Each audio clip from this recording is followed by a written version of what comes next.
비가 내리는 서울의 거리, 한강 다리 아래. 진아는 우산도 없이 서 있었다. 그녀의 손에는 작은 녹음기 하나가 쥐어져 있었고 그 안에는 모든 것을 바꿀 수 있는 목소리가 담겨 있었다. 너는 내 엄마의 피를 이어받은 게 아니라서 다행이야. 내가 그런 변태 같은 게 아니었으면 좋겠어. 의부사버지의 그 말은 이제야 진아의 가슴에 칼처럼 박혔다. 하지만 오늘 그녀는 돌아온다. 그 녹음과 함께 진아의 삶은 항상 비처럼 갑작스럽고 차가웠다. 그녀는 서울의 번잡한 아파트 단지에서 자랐다. 어머니는 작은 카페를 운영하며 진아를 키웠다. 그 카페는 한옥 스타일로 꾸며진 곳으로 한지 문살과 도자기 찻잔이 어우러진 따뜻한 공간이었다. 어머니는 항상 진아야, 삶은 김치처럼 매울 때도 있지만 그 안에 영양이 있어 라고 웃으며 말했다. 한국의 전통 음식을 사랑하는 어머니였다. 매년 추석에는 송편을 빚고 설날에는 떡국을 끓였다. 진아는 그런 어머니의 손길을 느끼며 자랐다. 하지만 아버지는 진아의 친아버지는 진아가 5살 때 교통사고로 세상을 떠났다. 그 후 어머니가 재혼한 남자, 의부사버지 민준 씨가 들어왔다. 민준 씨는 평범한 회사원이었다. 서울의 중소기업에서 일하며 집안의 가장 역할을 자처했다. 그는 항상 가족은 하나가 되어야 해라고 말했지만 그 말 속에는 어머니를 향한 소유욕이 숨어 있었다. 진아는 그를 잡바라고 부르지 않았다. 그냥 자저씨로 불렀다. 어머니는 그걸 이해했다. 진아야, 그는 좋은 사람이야. 내가 이해해주면 좋겠어. 하지만 진아의 마음은 이미 차가워져 있었다. 대학에 들어간 해, 진아는 연극영화과에 합격했다. 서울의 명문대, 그곳에서 그녀는 진영을 만났다. 진영은 문예창작과 학생으로 긴 머리에 부드러운 미소를 가진 소녀였다. 그들은 연극 동아리에서 처음 마주쳤다. 진아는 무대 위에서 햄릿을 연기하고 있었고 진영은 대본을 쓰는 역할을 맡았다. 리허설 후 비가 내리는 캠퍼스에서 진영이 우산을 건넸다. 너 젖었네. 같이 쓰자. 그 순간 진아의 가슴이 떨렸다. 그것은 단순한 우정의 떨림이 아니었다. 그 후 그들은 매일 만났다. 한강공원에서 산책하며 길거리 타코야키를 먹고 진영의 자취방에서 K드라마를 보며 웃었다. 진영은 제주도 출신으로 바다 이야기를 자주 했다. 진아야, 제주에 가면 해녀 할머니들처럼 강하게 살 수 있을 것 같아. 진아는 그런 진영의 눈빛에 빠져들었다. 한국 사회의 압박 속에서 여자 둘이 손을 잡는 건 용기가 필요했다. 하지만 그들은 서로의 손을 놓지 않았다. 밤늦게 전화로 속내를 털어놓았다. 너 없으면 안 돼. 이 감정, 무섭지만 아름다워. 진영의 목소리는 항상 진아를 안정시켰다. 그러나 행복은 오래가지 않았다. 어머니의 병이 갑작스럽게 찾아왔다. 위암, 3기. 진아는 병원 복도에서 울었다. 어머니는 여전히 미소를 지었다. 진아야, 내 인생은 내 거야. 사랑하는 사람 곁에 있어. 그 말은 진아에게 예언처럼 들렸다. 어머니는 세상을 떠난 지 한 달 만에 장례식장에서 진아와 진영이 손을 잡고 서 있는 모습을 민준 씨가 보았다. 그의 눈빛이 변했다. 저 애가 누구야? 그는 물었고 진아는 떨리는 목소리로 친구예요 라고 대답했다. 장례 후 집은 적막했다. 민준 씨는 술을 마시기 시작했다.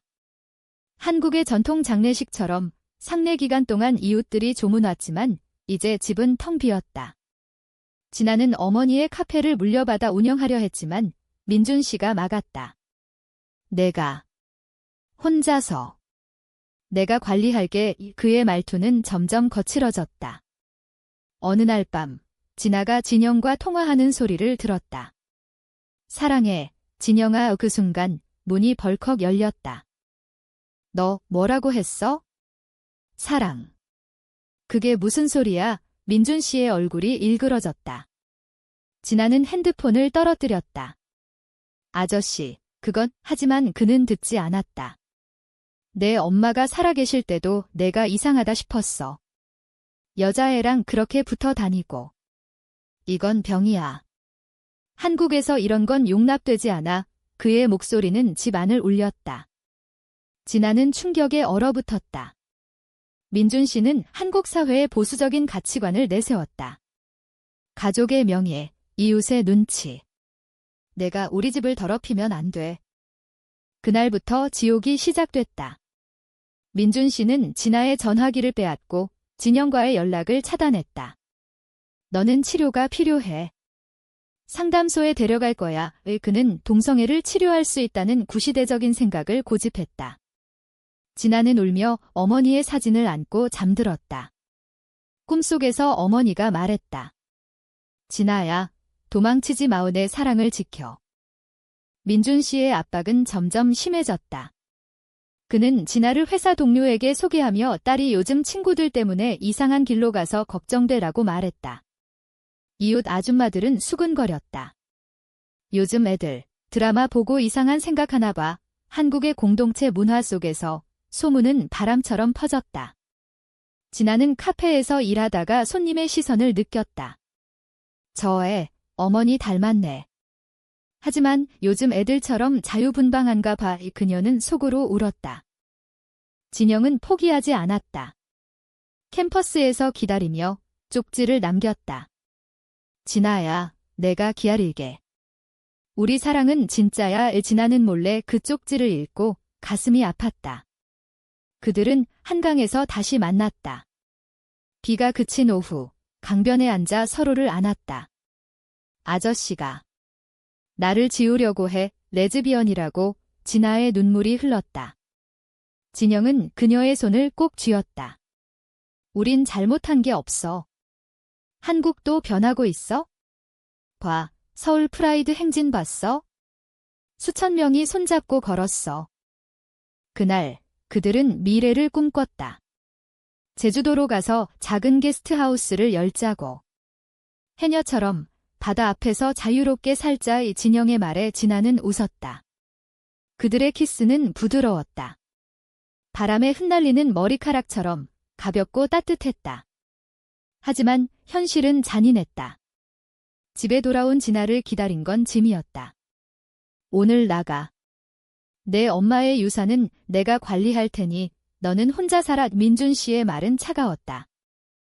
진아는 울면서 진영의 자취방으로 갔다. 미안해, 진영아. 나 때문에. 진영은 그녀를 안고 속삭였다. 함께라면 이겨낼 수 있어. 그들은 함께 살기 시작했다.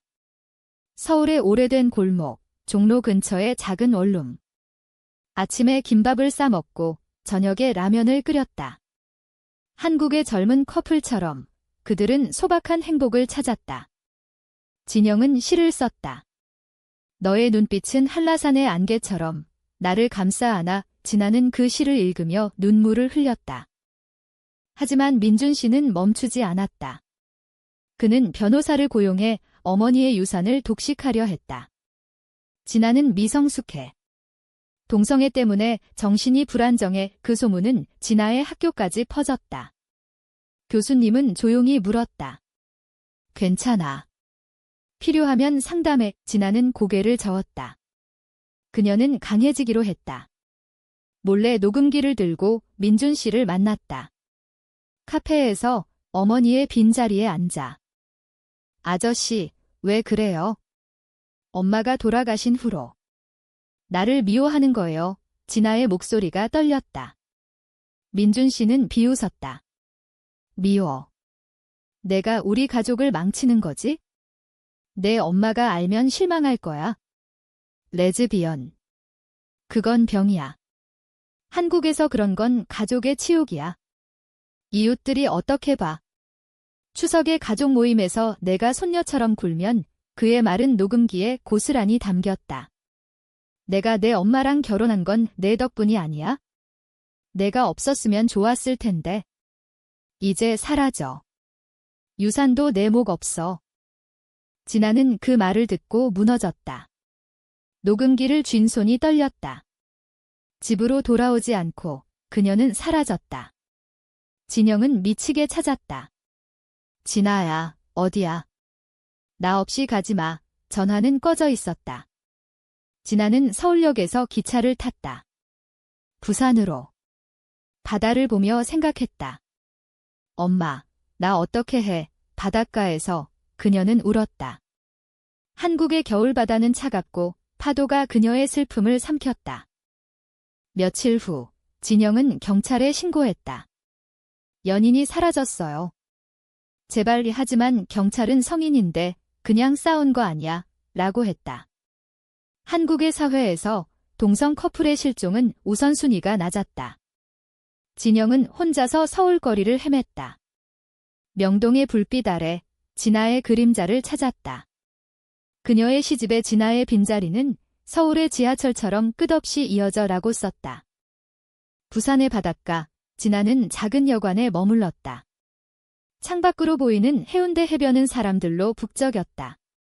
하지만 그녀의 마음은 텅 비었다. 녹음기를 들여다보며 민준 씨의 목소리를 다시 들었다. 사라져 오 그 말은 그녀를 자유롭게 했지만 동시에 고통스럽게 했다. 어머니의 죽음 후 집은 더 이상 집이 아니었다. 한국의 가족 문화에서 의부사버지는 가장이었고 진아는 그 아래에 있었다. 진아는 일자리를 찾았다. 작은 찻집에서 일하며 손님들에게 녹차를 따랐다. 고맙습니다. 그녀의 미소는 억지였다. 밤에 진영에게 편지를 썼다. 진영아, 미안해. 나 강해질게. 곧 돌아갈게 하지만 보내지 않았다. 대신 그녀는 변화를 꿈꿨다. 부산의 프라이드 행사에 참가했다. 깃발을 들고 거리를 행진하며 처음으로 소리쳤다. 사랑은 사랑이야. 우리는 존재해. 그 순간 눈물이 흘렀다. 한국 사회의 변화, LGBTQ+ 커뮤니티의 목소리가 그녀를 일으켰다. 한편 서울에서 진영은 무너지고 있었다. 그녀의 시는 점점 어두워졌다. 친구들은 시간이 약이야 라고 했지만 진영은 믿지 않았다. 그녀는 진아의 어머니 카페를 찾았다. 이제 민준 씨가 운영 중이었다. 진아는 어디 있어요? 진영이 물었다. 민준 씨는 차갑게 웃었다. 그 애 도망쳤지.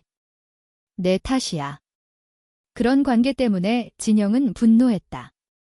아저씨가 진아를 쫓아낸 거잖아요. 어머니가 아시면. 민준 씨의 얼굴이 창백해졌다. 내가 뭘 알아? 나는 가족을 지키는 거야? 한국에서 이런 건 그의 말은 끊겼다. 진영은 그 카페를 떠나며 다짐했다. 진아, 내가 찾아낼게. 그녀는 소셜미디어에 글을 올렸다. 찾아요, 진아. 한국의 네티즌들이 응원했다. 힘내. 사랑은 승리해. 하지만 민준 씨는 그 글을 보고 진영을 협박했다. 그만해. 법적으로 문제될 수 있어? 진아의 부산 생활은 점점 안정됐다. 그녀는 현지 LGBTQ+ 모임에 합류했다. 나는 진아야. 사랑하는 사람이 있어. 그녀의 고백에 멤버들은 박수를 쳤다. 환영해. 여기서 내 자리를 찾아. 그곳에서 그녀는 녹음기를 털어놓았다. 이걸로 돌아갈 수 있을까? 멤버 하나가 말했다. 네, 하지만 조심해. 가족 갈등은 깊어. 서울로 돌아온 진아의 계획은 서서히 세워졌다. 그녀는 변호사를 만났다. 무료 상담소에서 유산 분쟁과 학대 증거로 이 녹음기를 제출할 수 있어요. 변호사는 고개를 끄덕였다. 한국 법은 동성애를 범죄로 보지 않아. 하지만 가족법은 복잡해. 진아는 떨리는 손으로 녹음기를 쥐었다. 이게 내 무기예요. 진영은 그때쯤 진아의 흔적을 찾았다. 부산행 기차표, 카페 손님 기록. 진아야, 그녀는 부산으로 달려갔다. 해운대에서 그들은 재회했다. 비가 내리는 해변, 파도 소리 속에서. 진영아, 이 진아의 목소리가 갈라졌다. 진영은 그녀를 안았다. 가지마. 다시는 그들의 포옹은 세상의 모든 비를 막아냈다. 제주의 바람처럼 자유로웠다. 하지만 재회는 고통을 동반했다. 진아는 녹음기를 보여주며 울었다. 아저씨의 진심이야. 나를 지우려 했어. 진영은 분노와 슬픔에 젖었다. 함께 싸우자. 내 엄마처럼 강하게. 그들은 서울로 돌아왔다. 카페 앞에서 민준 씨를 기다렸다. 서울의 겨울은 혹독했다. 눈이 내리는 한강변, 진아와 진영은 손을 잡고 걸었다. 오늘 끝내자. 진아의 목소리는 단호했다. 카페로 들어서자 민준 씨가 놀랐다. 너 왜 왔어? 그리고 이에는 그의 눈빛에 공포가 스쳤다. 진아는 녹음기를 테이블에 놓았다. 들어보세요. 아저씨의 말. 스피커에서 그의 목소리가 흘러나왔다. 레즈비언. 그건 병이야. 사라져. 민준 씨의 얼굴이 하얗게 질렸다. 이게. 어떻게. 그는 부정하려 했지만 증거는 명백했다. 진영이 말했다. 아저씨, 진아를 사랑해요. 그게 죄가 아니에요. 한국 사회도 변했어요. 프라이드, 법, 다 우리 편이에요. 민준 씨는 주저앉았다. 나는 내 엄마를 사랑했어. 그녀가 죽고 나서 모든 게 무너졌어. 내가 그런 관계를 맺는 걸 보니 내가 실패한 가장 같아서. 그의 눈에 눈물이 고였다. 한국 남성의 자존심, 가족의 책임감이 그를 괴롭혔다. 이웃들, 회사 동료들. 어떻게 봐? 진아는 차를 따랐다. 어머니의 방식으로 녹차 한 잔에 아저씨, 엄마는 항상 진가는 실수해도 용서받을 수 있어라고 했어요. 나도 용서할게요. 하지만 조건이 있어요. 유산을 돌려주고 나를 인정해요. 민준 씨는 고개를 끄덕였다. 알았어. 미안해, 진아야. 하지만 갈등은 쉽게 끝나지 않았다. 민준 씨의 동생, 진아의 삼촌이 개입했다. 이게 무슨 소리야? 동성애. 가족의 치욕이야. 그는 소송을 걸었다. 법정에서 진아는 증언했다. 저는 어머니의 딸입니다. 제 사랑은 진짜예요. 변호사는 녹음기를 재생했다. 판사는 침묵했다. 한국의 법정은 아직 보수적이었지만 증거는 강력했다. 진영은 곁에서 지켰다. 진아야, 내가 자랑스러워. 그들의 손은 법정에서도 놓지 않았다. 소송은 진아의 승리로 끝났다. 유산은 공평하게 분배됐고 민준 씨는 사과했다. 내 엄마가 내 편이었을 거야. 그는 카페를 진아에게 넘겼다. 카페는 다시 활기를 띠었다. 진아와 진영은 함께 운영했다. 손님들에게 레인보우 티라는 새 메뉴를 만들었다. 무지개 색 칵테일, 사랑의 상징. 이웃 아줌마들은 처음엔 수군거렸지만 점점 웃으며 왔다. 진아야, 내 커피 맛있네. 그 친구도 예쁘다. 변화는 작지만 일어났다. 그러나 내면의 상처는 깊었다. 지나는 밤에 악몽을 꿨다. 어머니의 장례식, 민준 씨의 분노. 진영은 그녀를 안고 노래를 불렀다. 트로트처럼 감미로운 한국 노래? 사랑은 영원해. 그들의 사랑은 깊어졌다. 서울의 밤하늘 아래 남산타워 불빛을 보며 키스했다. 우린 이겼어. 봄이 왔다. 벚꽃이 피는 서울거리. 진아와 진영은 한강에서 피크닉을 했다. 김밥과 과일, 어머니의 레시피. 진영아, 고마워. 내가 없었으면. 진아의 말에 진영이 웃었다. 우린 함께야. 앞으로도. 민준 씨는 변했다. 그는 카페에 와서 미안했다. 는 편지를 남겼다. 내 엄마처럼 내가 가족이야. 그는 홀로 제주로 떠났다. 치유를 위해. 진아는 카페를 덤마의 빛으로 바꿨다. LGBTQ+ 모임을 열었다. 여기서 이야기 나눠요. 사랑을 나누어요. 손님들은 모여들었다. 젊은 커플들, 홀로 온 사람들. 한국의 변화, 작은 불씨가 타올랐다. 진영의 시집이 출간됐다. 강물의 연인들 제목으로 진아를 바탕으로 한 이야기. 내 눈빛은 한강의 물결처럼 나를 데려가. 그들의 삶은 평화로웠다. 추석에 진아는 어머니의 묘를 찾았다. 진영과 함께 송편을 올렸다. 엄마, 나 행복해요. 바람이 불었다. 용서와 사랑의 바람. 민준 씨도 편지로 왔다. 축하해. 내가 자랑스러워.